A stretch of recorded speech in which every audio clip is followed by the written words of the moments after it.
Hi, everybody. Welcome to Conversations with Lynn McTaggart. But today we have an amazing conversation, and I'm so excited to welcome him. We have here Dr. Ervin Laszlo, who is an extraordinary man. He is a systems analyst, a philosopher, an author, the founder of the Club of Budapest, and so much more. And he has devoted his career towards studying human evolution and attempting to help move us away from our current trajectory, which is competitive individualism, and we can all see what's happening to that now, toward a new way, the upshift, as he calls it. And so today we're going to discuss what we can do individually and collectively to make that shift. Welcome, Dr. Laszlo. It's so good to see you. Lynn, please call me Ervin. Lynn, this is a great pleasure to talking to you. I've talked to you off the record many times, but now the first time we can talk, so other people can hear it, they can join also. So I'm Absolutely. delighted. Absolutely wonderful. So let's start off by just talking about what you mean by the upshift. Creating a better world. I think we need one that is better than what we have got, but is still within the limits of possibility, of feasibility. So upshift is something that happens when people join together and develop their own possibilities so that we can create something that we can accept, that we can live with. So upshifting to a next level of our development, which I call our evolution on the planet, something that we can be proud of, to leave on to our heritage, to our loved ones, something that marks that we have done something, and something that concretely does something good for people, for our people, our friends, our offsprings, everybody around. Can we do that? We have to try, certainly. And the upshift is the effort to try, to make the effort to try to create a better world. How to do this, we Yes. can now discuss. Yes. And the thing is, we look at the mess we're in now and the systems that are breaking down in so many areas. The people who, so many people don't have enough, other people have way too much. And mostly, we've lost faith in any of the institutions we have, politics, economics, you name it. We don't trust it anymore. And we've also split into more and more fragmentary pieces so that now, so probably one of the chief illnesses that I've been very concerned about is isolation. It was exacerbated during COVID, but it's been we've been moving toward that arena for many, many years. And they're now working out that isolation is one of the greatest risk factors to our health. It's worse than stroke, it's worse than heart disease, it is worse than obesity.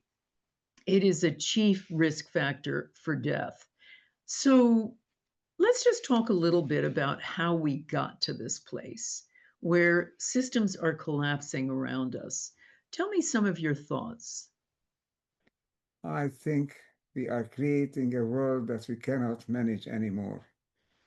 Information technology, communication technology in general are bringing us in contact, but we are not preparing us for being one, for being together. So a lot of different people with different ideas, often conflicting ideas and vision are coming together because they are brought together by technology. We are upshifting on the one side of this of the panel of this coin, the quantitative side.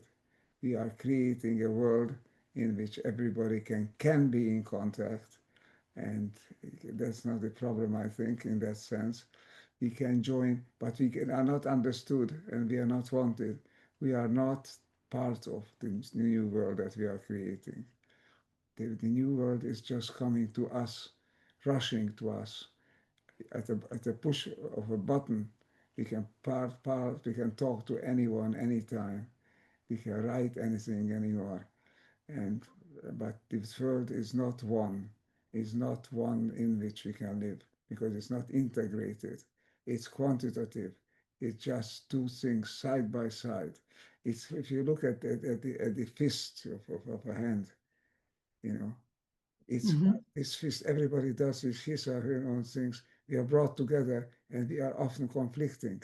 What we need to do is to integrate, to join together, bring our two hands together, bring our mind together, so that we can together face the problems and create a system. The challenge is to create a higher level system, which is made up of the systems we are now using, but are overcoming the divisions, overcoming the disagreements, the the sacred powers, we have what they are and who they are. We need to come back to the deeper level of of a world in which all people can live. That means evolution, Mhm. evolution, building together from what we are now, so that together we can join and create a world that we will be there tomorrow in. So I think here is our problem. We are quantitative, inter, quantitative evolution, quantitative joining together in ways that we cannot manage. What we are missing is the integration, the Mm. the connections. We are not creating a one world of by any chance. We are creating a many worlds in which people are living side by side, but not together and not with any understanding or even wish to understand each other. So there is the problem. Technology can be used in many ways, but the way we are using it primarily is to promote our own ideas, sitting next to other people with their ideas, but we are not joining, not listening, not doing them except to use their presence, their abilities to create the world that we want them to take, not the world that we can join, the appreciate and evolve in. So Yes. So, technology. how did we get to this place? You can see that this division has really accelerated over the past few years. I would say maybe the past 10 years. We've seen a division worse than I ever remember in my lifetime. What are some of the things that you think have contributed to us living side by side, but disagreeing about so many things, having a totally different worldview? Even though when you scratch the surface, you find that people want kind of the same things. They want it to be safe for their families. They want good schools. They want the roads to be clear and to work well. They want a police department. They want to make enough money to live happily. And they have many similar values.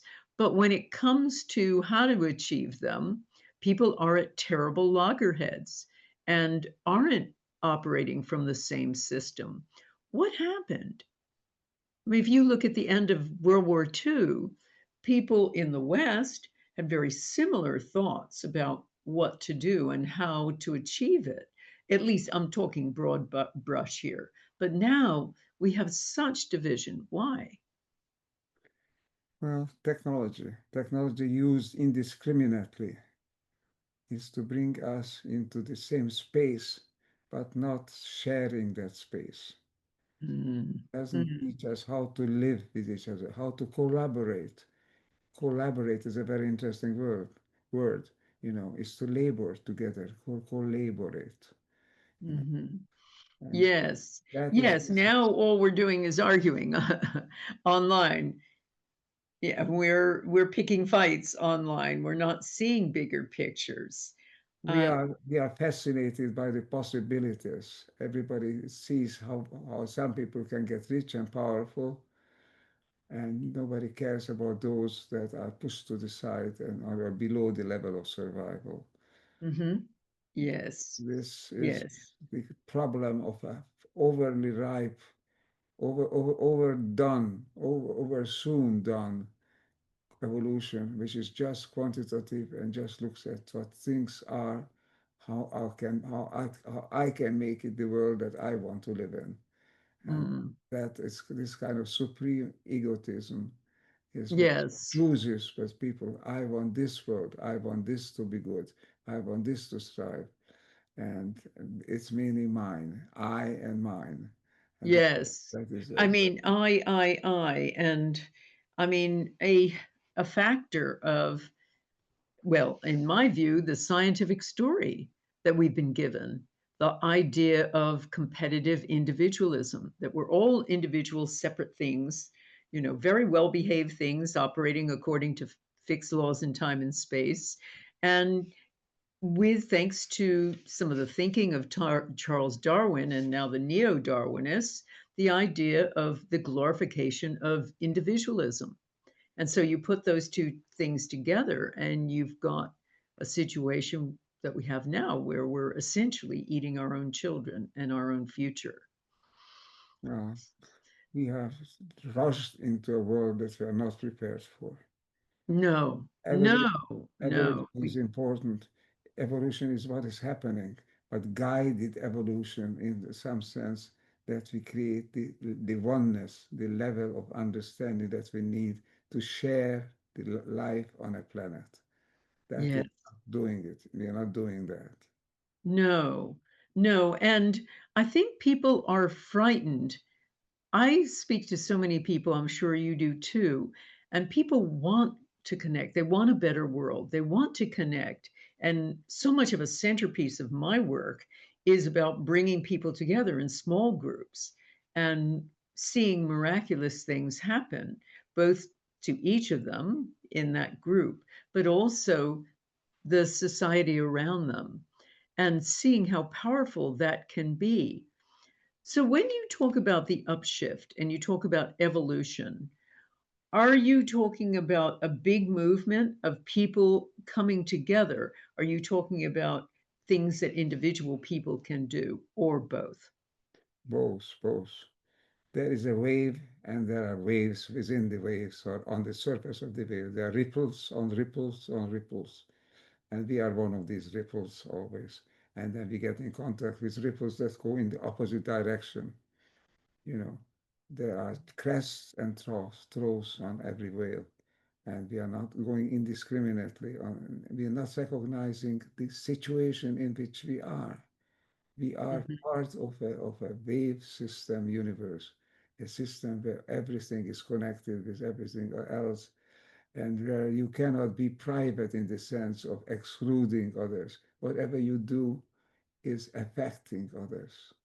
What we can do is try to do it consciously, but we cannot exclude. We cannot be fully private. This is my business, and never mind, you're out. That doesn't exist. What we can do is to try to live on a planet in which all people are sharing it, whether we like it or not.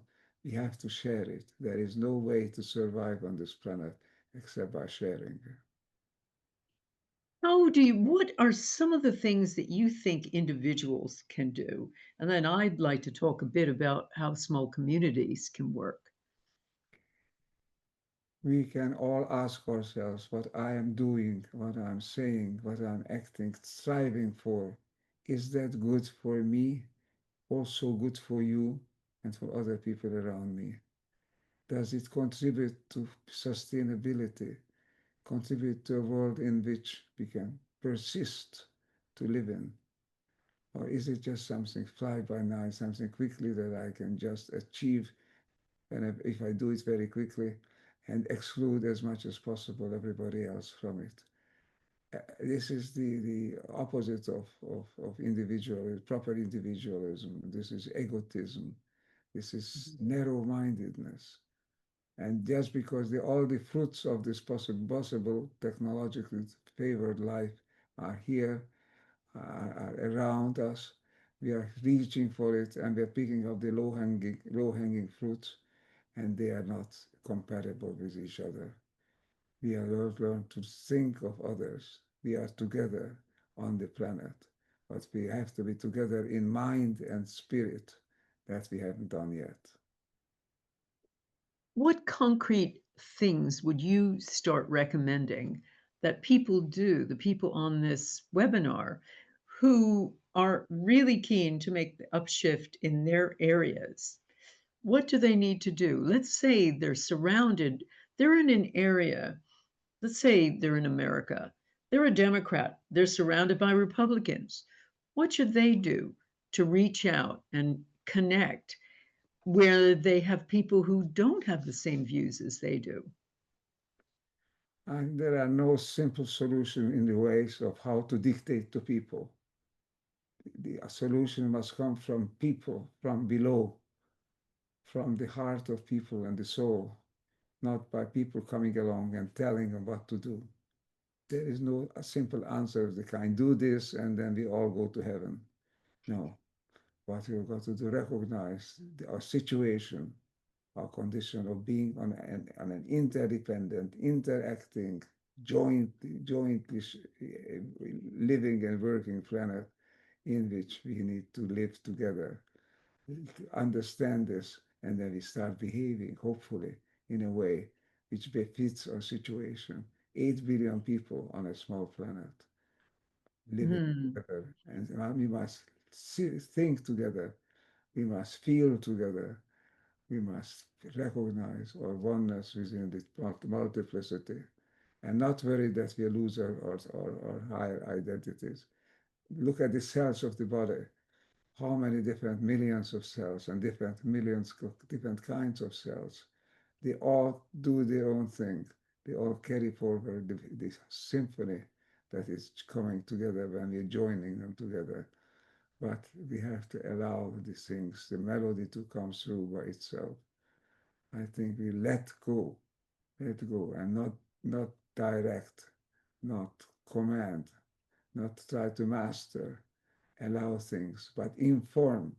Yes, help people to inform themselves as to who they are, than a human being on a small planet, trying to live so that other people can also live. These are the injunctions we need to learn. Then the answers will come, the solutions come. So many possibilities. But the key Mhm. question is, do I want to do this? Do I really wish to have it? Allow yourself to master your evolution. That is the key to it.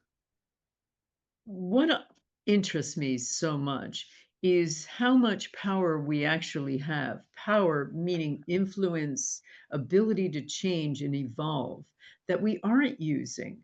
I mean, I've seen it in my own work, the fact that we have extended potential that we've not acknowledged, and most of us don't know how to use.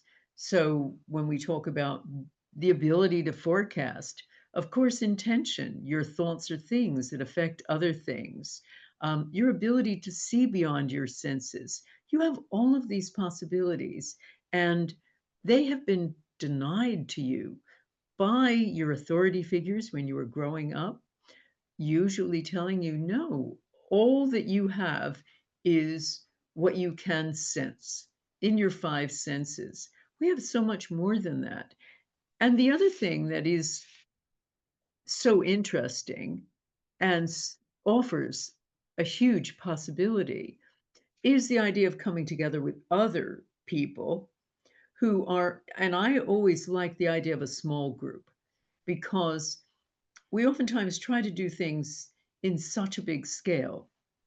But if you start small with just eight or so, you won't believe the sorts of things you can do. But you also learn a coming together that Ervin is talking about, this coming together, this ability to feel for other people. We've kind of lost that muscle. We've been so imbued with the idea of being competitive individualists. I mean, one of the ways that I encourage people to connect with people who may have different political points of view or other points of view is to be vulnerable about yourself. And you were alluding to that too, Irvin, is open your heart.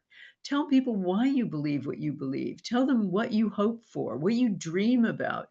And chances are you'll hear a connection from them because when we are vulnerable, we invite other people to be the same and to do this. And this is something that I continuously teach in my intention courses is the irony of it is the way to connect with an adversary is to be vulnerable because it invites them to do the same. They will share, you share deeply and from the heart, and they will do the same. So that is one way that I've found is very powerful. But you've talked about big sharing, Ervin, and you've talked about the earth too, and I assume you're also talking about sustainability as well.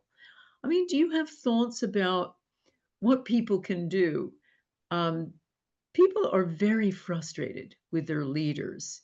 You know, some are very in favor of sustainability and are enacting harsh laws that are um, difficult for the average person to afford. And then you've got people on the other side who are completely denying that there's any problem whatsoever. And so, how do you bring that all together? Any thoughts? And what are your thoughts about sustainability? Coming back to yourself, start from yourself. Start from your deep intuition of who you are and what the world around you is. I know it seems to be like the ending point, but it has to be the start point. It has to be what gives you the courage and the ability to act, to do something. Because deep inside you, you know that you are not alone. You're not separate. If you feel yourself belonging to a community, which is ultimately the community of life on earth, if you do that, that you start thinking in different ways, and then your native creativity will come to the force. I'm against preconceived ideas telling people do this or do that. I am for telling people you can do this, you can do that, and you take the courage to be what you are, who you are, and then the solutions will come because we are being made to survive on a planet. The evolution produced not competitive individuals. Evolution produced large sets of people who together can create larger sets and who together create a world in which all people can live. Evolution is social, is sociable. It's toward a sustainable world which the planet, every fly on every leaf knows or acts like that, that we are together. We are not separate, not going on a separate way, isolation. No separation, no isolation. Ultimately, we are members of a community of life in which all people are inserted and we are all part of the community. If you feel that, if you recognize this, we touch on the heartstrings on the most basic level, and then the solutions will come. Not by coming from me telling you what to do, but calling from you. Relax, allow your deep intuitions, your your higher self to come forth. It will probably do that. It must do that because we would not be on this planet if we were not wired already to live on a life of joining of oneness on a small planet. We will not be here. Not evolution creates whole systems if you don't destroy the chances of doing so. Whole systems that together create higher level systems, which together create an ecology of systems in which all people live and can survive, can sustain themselves. Do trust yourself, and allow the deep intuitions that you have, this sense of oneness that you know you are seeking to come forth and to inspire what you are actually doing. This is not an indifferent world. It's a world that responds to like-minded ideas, to ideas of who we are. Truly, cells within a body, which is a cell within other bodies. This is the key insight, the key oneness, the key wholeness principle on which evolution is based. If you're healthy, you are whole. If you're whole, you can survive. And this is not competitive idealism, as you say, or competitive individualism. This is oneness doctrine, but it is the doctrine on which life is based. 8 billion people would not be here on this planet unless this doctrine took hold of their imagination, of their will and volition, so that together we can make it, because this is when we are at home. We are at home on the planet, and our home means that we are one together. So I trust in our deeper sense. There's nothing else to really to trust by. If everybody would be just competitive, we would be at each other's necks much faster than we do, and we will start killing each other off. But deep down, we know that we are one on a planet. So trust You- yourself. yes, and observe what happens. It is so inherent in all of us. When we have a crisis, it's so interesting to watch all the upstanders, all the people who rush to help. I love that wonderful story. Some years back, there was a plane crash right outside of Toronto near a big highway. This was after 2001, after the Twin Towers disaster. And the government of Canada called the relatives of all the people on the plane, assuming there were no survivors.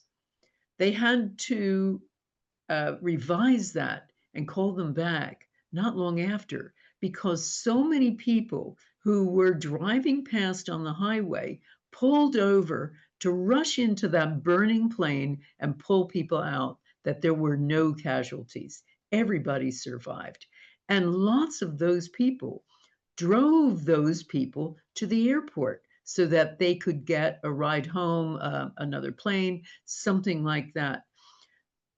People have it in their hearts just instinctively to help, to come together, to give.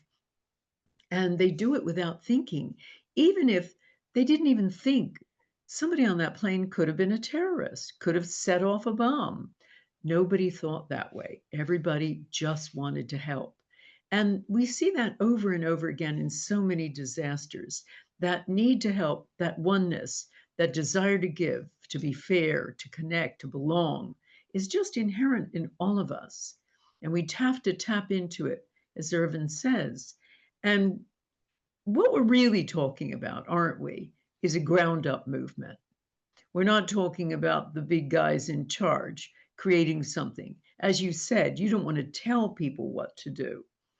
And most of the people in charge, the presidents, the prime ministers, etc., don't know what to do. But people seem to. People do know. They know in their hearts we are all one. And I see them as ground up movements, movements that just start with little clusters of people in communities coming together, people, groups of 8, and then doing things a little differently, and other groups catching on, and the whole idea essentially catching fire.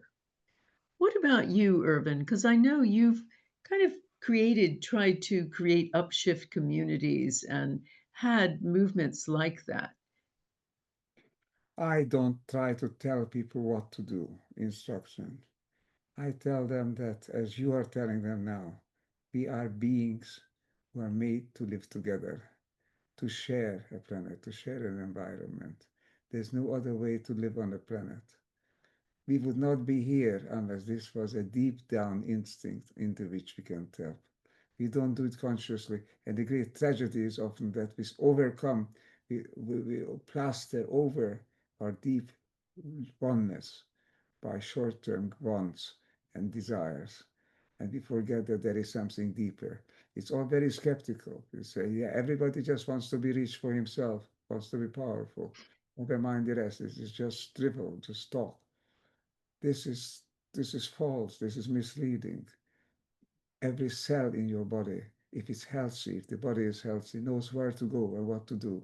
The same way, every individual on this planet, if you just allow him or her to live according to, or to express himself or herself in ways that touch the heartstrings of their own and others, then an evolutionary community of oneness, of a higher level of integration will come together, will happen. That is because it's in us. It's no other way to live on the planet. Allow people to recognize who they are and to live together because that is what satisfies them, satisfies each other. This is what makes us live. We don't need to suffer plane crashes to learn this. We just look around us and know if we could just act as a loving brother and sister, loving individual, loving family member, loving partner in a business, if we do that, then we feel compensated. We feel that we are doing what is right for us. This warmth, this recognition of a higher purpose behind this, behind the division, and the recognition that we are together in a situation in which togetherness is the key, and it remains so. This is the message. Not tell them, allow them to be what they are. As Gandhi said, be the change you want to see in the earth. And the change you want to see is to create communities beyond isolation, as you said a while ago. No Yes, and isolation. now what about politicians, though? So we all and everybody on this call definitely believes that intuitively and deep in our hearts, we all want to give. We all, it's in our DNA to give, to share, to connect, to be fair, all of that. But the systems that have been created by the politicians we have work against that. And as you said, we have this technology that we've been really, we've been encouraged to use it a certain way that has made us at each other's throats even more. All the social media, et cetera, et cetera. I'm thinking that you're talking about what's in your heart. And of course, I see a strong altruistic bent, and that's certainly something I share too. I think at the heart of my Power of Eight groups is altruism, not just receiving, sending, and you heal by doing for others. Um, but what do we do with the systems we have now and the politicians we have now whose aims are primarily power centered for themselves, but they are antithetical to what you're talking about? What do we do with them? The system is weak, is getting weaker, despite of the appearance of power on top. Mhm. Whole system is up in the air because people don't really believe that that's the only way to go, that that's the best way to go. People, it's basically deep down, this is a democratic system when it comes to beliefs and values and commitments and intentions. On that level, it's democratic because people are asking, is that really the good way? Is that really the way we can go further? Even people are successful asking themselves, how can I do something that is more to the point, that brings us forward as human beings? The system has been weakened by doubt, by questions, and this is not a way that in which you can now allow the system to collapse. It is the way we can transform the system from a superficial seeking of immediate satisfactions to ourselves, transform it into a system in which we seek the joint good. We seek our good together with our friends, with our allies, with our neighbors, with our country people, and with our family members. Yes, that is a wonderful way to live on the earth, would be, and it is in us. It is in every cell in our body. We are social beings. We could not evolve otherwise into a community of cells that we have. Every cell knows what to do. let let yourself be a cell in a body in which all things work together. The faulty systems will fall away if there are sufficient people, sufficiently powerful with intentions, as you say, to be together, to be one. If they come to, and begin to act together, then the system as a whole will no longer be oriented purely towards selfish or automatically or only exclusive gains. This is good for me, and never mind the rest. That is so unpleasant, unacceptable an idea, so frustrating. So I think I have trust. The trust is deep down in the instinct, in the impetus that we have. We will not be an evolutionary being living on a planet unless we had a deeper level of understanding that every cell shares with every other cell. That's the understanding of being one among many. One that together with the many creates the higher one. This deep, Absolutely. And I think really what you're talking about, the system is weak. From the top down system is very weak. See it with the politicians. You know, you've got one election where people are voted in, and then their party's voted in, and the next election, their party is overwhelmingly voted out. People are tired of the system we have, and it only can exist by our allowing it to be there. You know, if we don't, unless it's a dictatorship, it's by mutual consent or collective consent. So if we try to do something different, that can create a huge evolution. And as I say, I see it as a ground up evolution. We don't wait for a new president, a new prime minister, or whatever, but we start working from the heart just with little groups and perhaps little groups connecting with other groups. I provided a bunch of tools that people may be interested in called the Eight Revolution, which spoke to this about how to create a little Power of Eight group and how to move beyond your little group into the community and to think differently. And it leaves lots of room for your own take on how to proceed, but essentially provides people with some tools to get started and to work from the heart and to evolve to a higher self, because we all, as Ervin says, we all have this within us. It's who we really are. It's not a false narrative that we've been given and that we've tried to live by, some of us more successfully than others, but all of us left with some sort of hollow feeling that our very humanity has been left at the door. So we need to reclaim that. And as I say, for my own ideas, I believe that we can start living a far more intentional life from the ground up, little groups coming together, learning how to do things altruistically, to give, to connect. We need to do it. It's part of our collective DNA. So, Ervin, shall we take some questions now? We've got a load of people in the audience who may want to ask either of us some questions about, okay, now what? What do I do now? And I have Laura here. Hi, Laura. If Hi, you, Lynn. hey, if people have questions, if you would write them in the Q&A section, Laura will read them out to us and we'll do our best to answer them.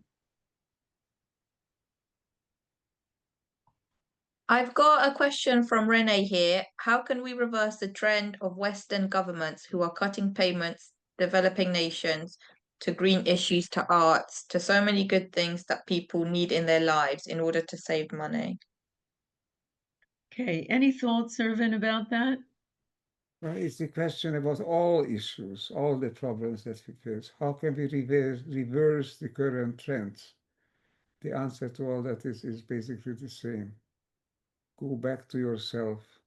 Take the courage, take the strength from deep inside you, and then you will find the way forward. No instructions, no quick and steady past answers. You must learn to live with your own intuition, with your own nascent and native insight. Then the answers will come, the individual solutions will come.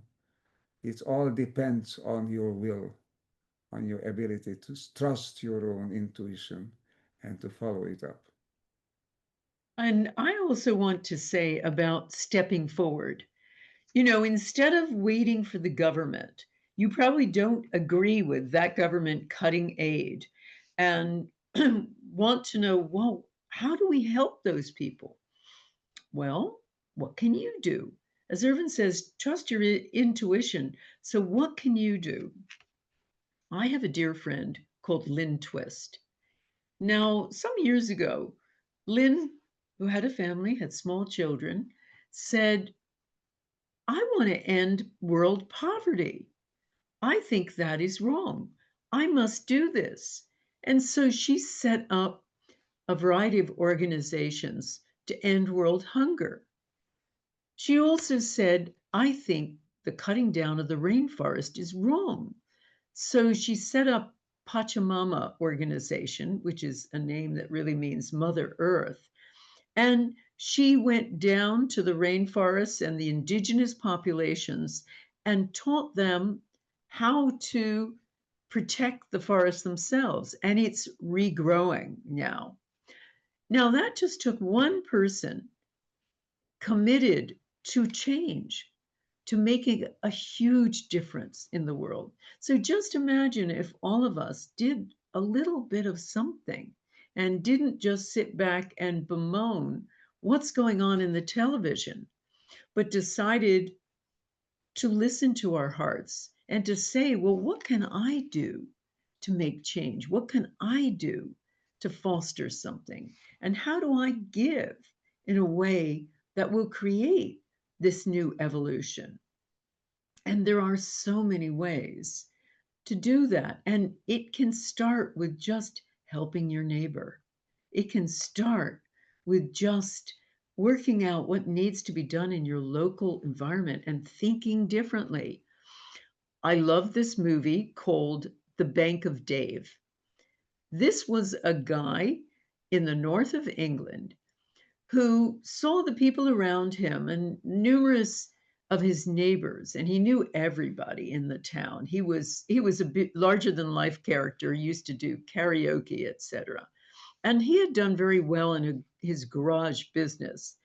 And when one of his friends came to him, she was very upset because her husband died suddenly and she didn't have money for a funeral. So he lent it to her and she was able to do the funeral and she was able to pay him back. Somebody else came to him sometime later, had a problem. He lent him money, person paid him back. So Dave got the idea, what if I created a bank? Just a savings and loan bank for our lovely people of this town. I could help people in a way that banks don't anymore. And of course, the banking community tried to stop him and all kinds of things. And he did it. And there is a Bank of Dave in one of these towns in north of England, and he became a savings and loan against all of the establishment, etc. But he was able to do something from his heart to help people, and he transformed that little community. And we don't have to create a big bank, but there's all kinds of things that you can do and think about to step outside the norm now and think a little differently. Okay, could you barter? Could you come together and each of you, 10, maybe 10 people, each of you spend a Saturday helping the other? Can you sort of dig deep into your heart, as Irvin says, your own intuition will help you know what to do. And your intention will help you know what to do as well. I've got a question from Naomi here. It says, could Ervin please comment on the idea of information network / medicine and how this framework can help us to navigate the apparent contradiction between coming together on a collective level and gathering in like-minded groups? When you are on the right wavelength, there are no contradictions. As long as you allow that all things are connected to all the other things. Whatever you do does changes the entire system for better or for worse. If it comes from the heart, from the intuition, it changes the system toward more sustainability, toward more oneness. And there are no contradictions on the highest level, on the level that we have to try to operate, the level of humanity on a planet. It seems abstract, but it's very concrete when you know that everything you do, everything you think has repercussions, leaves its mark on the real world. Lynn's experiments on intention show that every intention changes the way we act. Incredible. Mind over matter. Yes, mind is powerful. Our consciousness is powerful. And that is soul, basically the soul tool, the sole power source that we have to create a world in which we can live together. We are evolutionary beings. We are people who are made to live together. Allow it to come forth. Don't be afraid. If you try it and you are with evolution, it will work in your favor. It will work to make you successful in your endeavor. If you go contrary to it, you'll fail, because there's nothing can go contrary to evolution and survive. If you are to survive and to flourish, you must go with the trend.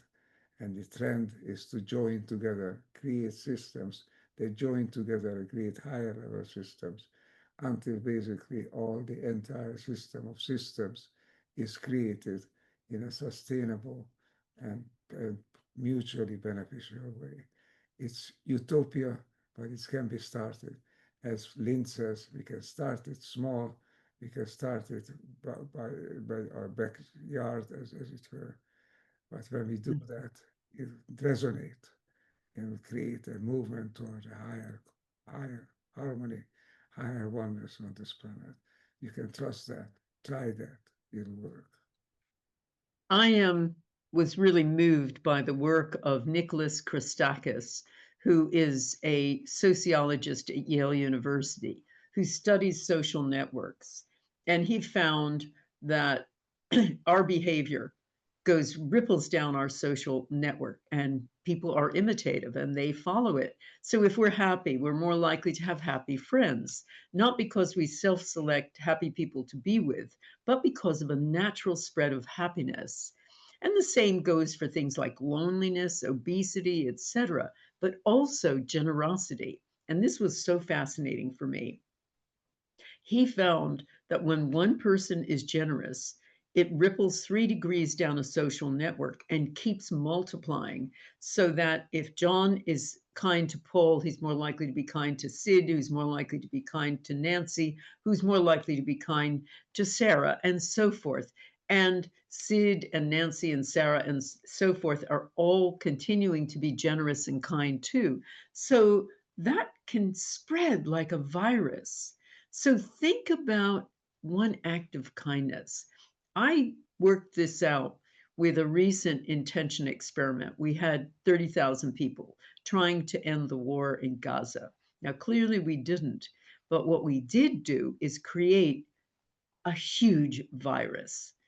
So 30,000 people, imagine they all have 150 friends, and they are kind to their friends afterward, because people who engage in an intention experiment, I've surveyed them for many years, uh, it changes their lives. They become more peaceful. They may become more loving. They make up with their estranged partners and friends and coworkers and boss, and they also have healings. So imagine if 30,000 people are all kinder. What happens as a result of doing this one intention experiment? If they all have 150 friends, that means 4.5 million people would be affected. That's half the population of Israel. That's how powerful one tiny act of kindness can be. It ripples down a social network and becomes like a virus. So I think that's one powerful thing to think about. But the other powerful thing to think about is to move past us and them, because our questioners said, well, what about all of those negative people online? Well, first of all, don't engage if it's on social media. You know, much of social media is a cesspit of negativity, and people are also influenced by that and becomes a negative virus. But don't avoid people with different points of view. Engage with them. Send them loving intention. That's what I always tell people taking courses of mine. Send them loving intention and see what happens. And also be vulnerable, as I talked about earlier. Tell them why you believe what you believe and encourage them to do the same. Now, you may not convince each other of your points of view, but you'll find something even more powerful. That is the common humanity between you. And that can heal the world, as Ervin says. That alone can heal the world. This is a great privilege and a great pleasure to work with you, to listen to your teaching, to your insight. Don't forget, we are part of an evolutionary development which is now reaching a level where it can become conscious.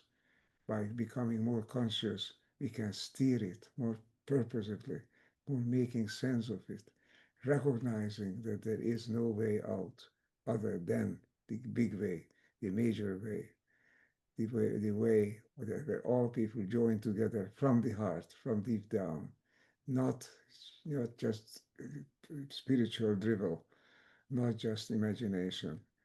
Your experiments show that people respond positively to positive evolutionary developments. We are evolving beings. Our evolution will carry us forward, will carry everything that we know and trust along with it. There is no other way. We must be one with each other. And that oneness is not an utopia, it is something that is in us. Deep down, it is in every one of us. We wouldn't be here, we wouldn't be talking about these things if this wouldn't be the case. So trust yourself, trust your intuition, trust your insight. We are one on the planet. And that is the conclusion we need to have. And then all the other tools, all the other means will come forward. There are so many ways of living on the planet, of flowering, of evolving, but they all are based on one basic insight. We are one. We are a single species. We have one consciousness. We have one intention, and that everything else is secondary, and it will fall by the wayside. That's the only thing that will flourish, is the sense of being one with each other and together creating higher and higher levels of evolution until the planet itself becomes a self-evolving system and feeding all people together and making life exemplary, making life on the highest level possible on a small planet, a miraculous planet in which we can be miraculous leading people because the miracle is in us. The miracle is in our own impetus, on our lack of deep down recognition that the power that lies in all of us is to collaborate, to join together, to have the intention of becoming one and then becoming one to the extent that we possibly can, which is remarkably large extent. It will do all the work that you try to do. Trust yourself and be one. That is my message.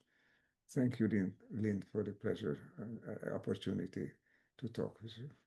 Thank you so much, Ervin. It's been such a pleasure to be here with you. And I am happy to stay for 5 more minutes. If there are a few more people with questions, I'm happy to answer them. But in the meantime, everybody, just write your love and all your appreciation for Dr. Ervin Laszlo. an amazing man. And may we all carry on making that upshift. Thank you, Ervin. Thank you, Lynn, again. It's a All pleasure. righty. We'll see you soon. See you soon.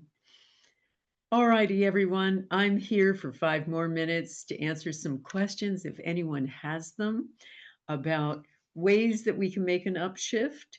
As you know, my favorite way is intention and the power of small groups. I mean, I suppose being one of the few women in this space, I am very collaborative in the work that I see and the work that I teach. And one of the things that I teach in all of my intention classes, including my forthcoming Intention Essentials, is how to use intention to make that shift, to make connection, to change your life, but also the lives of people around you, and ultimately your neighborhood, your community, the planet. So, any questions left, Laura? I'm happy to answer them. Somebody says, I agree with you, Len, to start small, like with a family group. How do you handle the responses from family that your toxic positivity when you approach them with love and the heart? Well, you just keep sending them positive intention.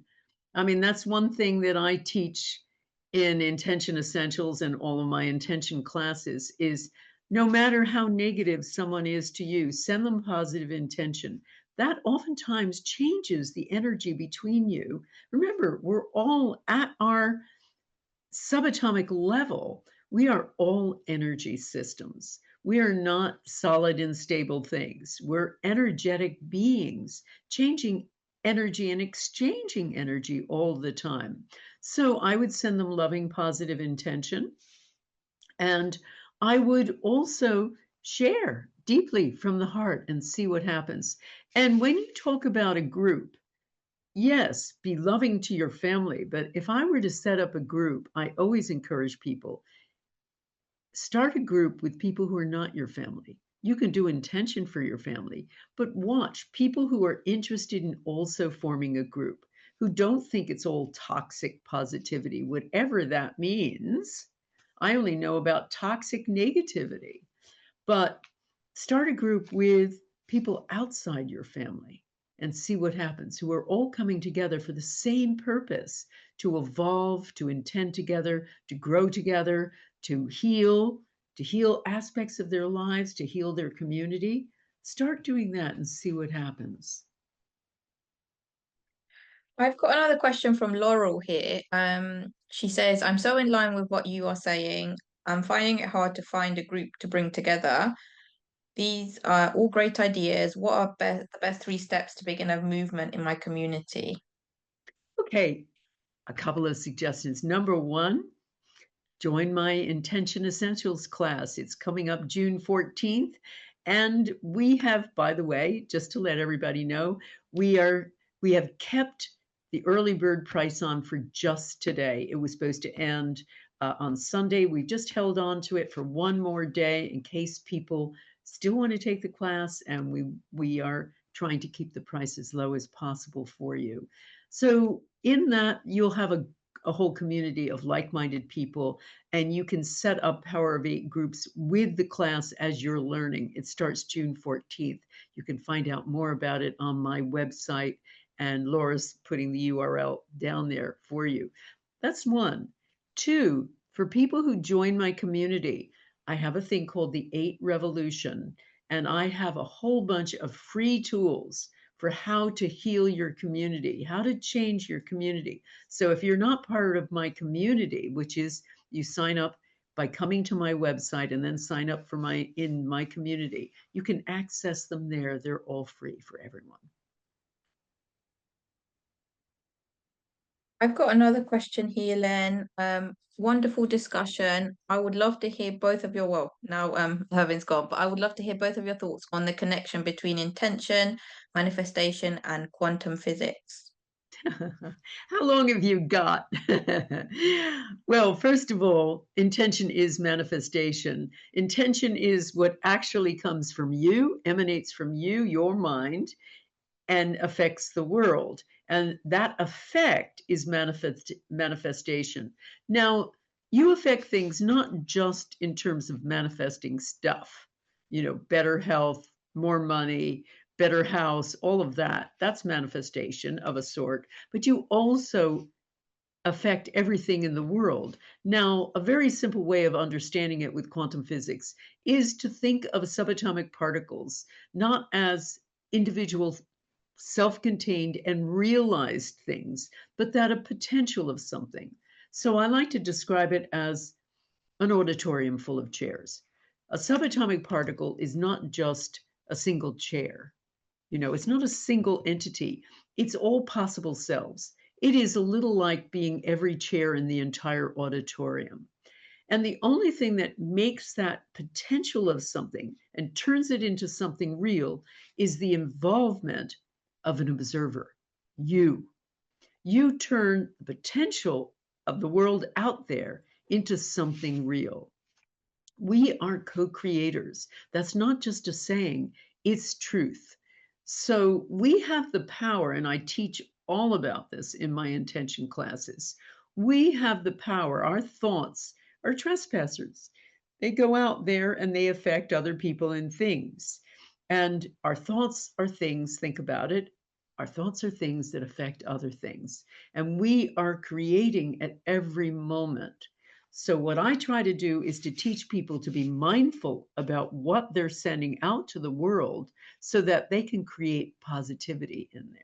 So intention is a big piece of what we've been talking about today. Another question from Topper Taylor. He says, what are your thoughts on religion either helping or hindering our wholeness? It depends on what religion. I think if you look at the original ideas and teachings of Jesus Christ as divorced from their interpretation in organized religion, you see that he was talking about you have God within you. He was talking to his apostles about heal together as a group, heal to pray together, and you will heal and you will be healed. Sounds a little like intention to me. I think religion is not bad in itself. I think it's very important to come together as a community. I think it's important to believe that we're not just lonely people on a lonely universe and that life has some meaning, that a morality is important, that our connection with others is important, living a moral life, living a life where we are caring for others and not just thinking, crap happens and then we die. I think having a life of meaning is really important, and religion helps to achieve that. So I think I like a bigger word, spirituality, because that encompasses a lot of things that are about thinking we're part of something much, much bigger. And life isn't just what we can sense, and it's not a blind evolution created by our genes. It's something bigger, perfect, extraordinarily ordered. There is order in the world, extraordinary order. The more I study the new sciences, the more I'm convinced of that. So I think it has a really important role, but let's call it spirituality. Then it's a bigger word and a bigger idea. The last question in the Q&A, it says, do you recommend being in facilitating multiple intention groups at once? I don't. You can have maybe two, but I think if you have lots of them, I think that it may dilute your involvement. I really suggest you do one or two, but really focus on doing them well. There's a lot to do intention properly. There's a lot of technique involved. It really takes heart more than anything else and commitment, but there is technique involved in it. So I would really recommend stay with those two.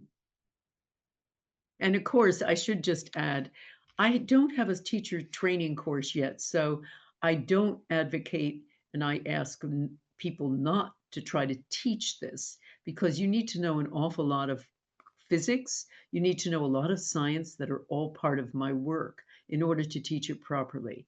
but I do encourage the world to be a power of 8 group, of course. Okay, well, great, everybody. Thank you so much for listening.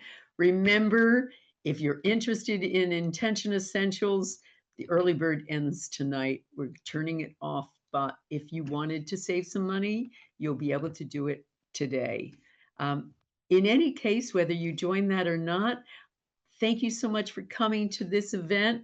It was really wonderful being here with you. This is one of a number of free events that I'll be holding, including intention circles, where we all come together to intend for a part of the world that needs us. So make sure to be part of my website, join my website if you haven't. Get my e-news every Friday. It comes through your letterbox in your email, which will tell you what's happening, any free events, any courses I'm running, new thoughts from me, and so much more. But in the meantime, thank you so much for listening. It's been great having you, and I hope to see you again. Take care, everybody.